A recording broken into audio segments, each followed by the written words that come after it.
Tech innovation is affecting the informal economy in Africa in profound ways, and it's quite exciting to witness what is happening in that space. There's the space of mobile apps and e-commerce that is providing new opportunities for informal businesses to reach new customers, not only locally but also internationally. Then there's the space of mobile money, like M-Pesa, which is providing financial inclusion opportunities and digital banking, but also access to other financial services and credit opportunities to actors that may not have had those opportunities otherwise. Then there is the very exciting space of digital payments, where big and small companies are developing solutions to provide access to digital payment platforms, which is actually reducing the need for cash transactions, making the interactions and exchanges with the informal economy much more attractive to several customers. Then I would highlight the space of online learning, which has become more visible in light of the pandemic, but they are also becoming increasingly available to informal workers and informal businesses, giving them access to a whole range of new skills that empower them to be more competitive in the marketplace. In the African continent, what I have observed, but I think this also relates to other developing regions, is that the informal economy is very diverse. We have a whole range of actors that go from informal traders to manufacturers to providers of different types of services, including digital services, for instance. So I think the diversity of the types of activities that one finds also has to shape our approach and understanding of the needs for skills.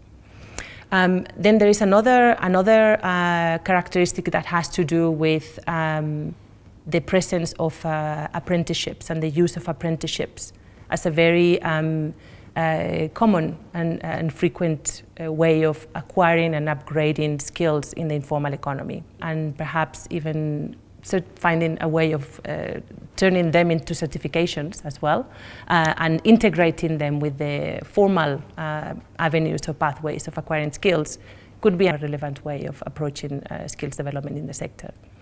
And I think understanding the gender dynamics as well of the informal economy can also help us be more targeted in the way in which we design skills support for the sector. There are many assumptions that are often present when different organizations, individuals refer to the informal economy. One of them has to do with understanding the informal economy as a homogeneous segment of the economy. Our research has shown that there's nothing homogeneous about the informal economy. It's as diverse as the formal economy, and you find a whole constellation of different activities and types of entrepreneurs forming part of the informal economy, where you find actors constantly solving problems to everyday challenges and finding solutions and being quite innovative. A third assumption is this understanding of formal and informal as binary, as absolute terms. We need to understand perhaps informality as a continuum with actors with different levels of formality and informality, exchanging goods, exchanging services, exchanging ideas, and forming part and parcel of what constitutes the productive fabric of African economies. Some estimates indicate that about 80% of the employment in Africa, of all employment, is informal. One of the avenues to provide employment is obviously through entrepreneurship. Many informal actors decide to set up a business, a startup, and through that they may employ people in the immediate environment, including family members or people within their communities. In fact, many informal businesses operate locally, which makes them a very important component of local economies and local employment generation.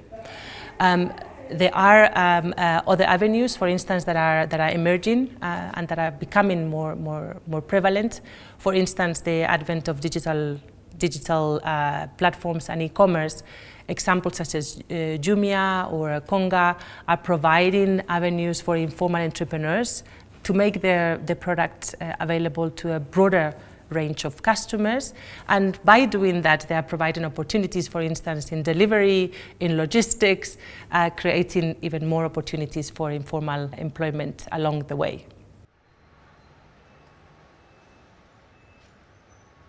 It's essential that policymakers recognize and make visible the types of contributions and the potential that is taking place in the informal economy. This requires investing in indicators and measurement and databases that capture the dynamics. The second policy implication would be obviously creating an enabling environment for all types of entrepreneurs and startups, including those that are emerging informally. Streamlining business registration, improving access to credit and financial services, and so on and so forth, would be essential for the informal economy to not only survive but also thrive. A third area of policy intervention would be to support innovation and integrate the informal economy in innovation policy.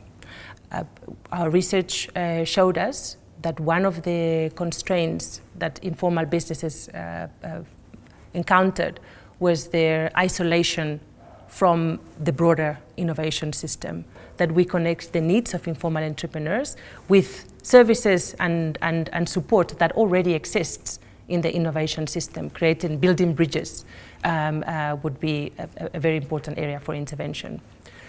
Finally, addressing the digital divide, thinking about improving digital infrastructure, internet services and digital services becomes essential for informal businesses to harness the potential of tech innovation and digital innovation for their own growth.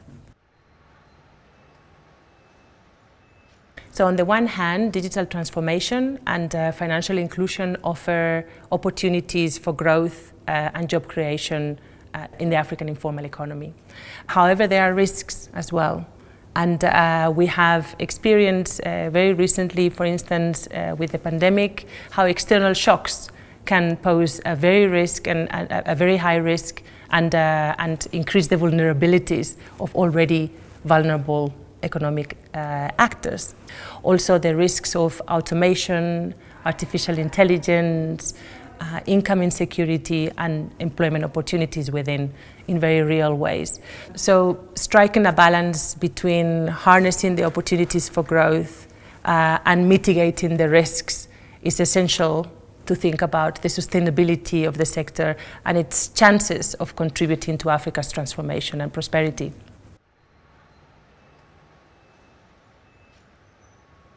Anyone who has lived or spent time in the African continent has an experience with the informal economy.